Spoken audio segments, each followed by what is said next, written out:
Big boss season 9 లో ప్రస్తుతం టాస్కుల మీద టాస్కులు పెడుతూ హౌస్ లో ఉన్న కంటెస్టెంట్స్ అందరినీ అలరిస్తున్నారనే చెప్పాలి. ఇందులో భాగంగా స్టార్ మా నుంచి తాజాగా ఒక ప్రోమో రిలీజ్ అయింది. ఆ ప్రోమోను ఒక్కసారి చూసినట్లయితే ప్రస్తుతం బీబీ పేట్ లో Bigg Boss third level task ఇచ్చారు. ఈ టాస్క్ ఏంటంటే ఫ్లాగ్ అండ్ మడ్ టాస్క్. ఈ టాస్క్ ని కన్వెక్షన్ రూమ్ లో ఏర్పాటు చేశారు బిగ్ బాస్. టాస్క్ విషయానికి వచ్చేస్తే అక్కడ బురదలో ఏవైతే ఫ్లాగ్స్ ఉంటాయో ఆ ఫ్లాగ్స్ ని ఆ బురదలో కప్పెట్టి ఎవరైతే ముందుగా తీసుకొస్తారో వాళ్ళు ఈ టాస్క్ లో విజేతలుగా నిలుస్తారంటూ బిగ్ బాస్ తెలియజేశారు.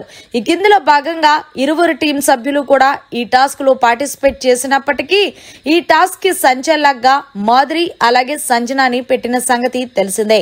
అయితే ఇరువురు టీం సభ్యుల నుంచి మొత్తం ముగ్గురుగా పార్టిసిపేట్ చేశారు. తనీజ అయితే గనక ఏకంగా ఎక్కడా తగ్గేదిలే అన్నట్టే పోటీ చేసింది. చివరికి పాపం తనుజ ఓడిపోయి గౌరవ్ అండ్ అలాగే డెమోన్ పవన్ వీళ్ళిద్దరు విజయం సాధించారు. మరి ఏది ఏమైనప్పటికీ బిగ్ బాస్ హౌస్ లోని టాస్కుల మీద టాస్కులు మిమ్మల్ని అలరిస్తున్నాయా లేదా అనేది కమెంట్ చేయండి. మరిన్ని లేటెస్ట్ లైవ్ అప్డేట్స్ కోసం చూస్తూనే ఉండండి మీడియా కార్నర్.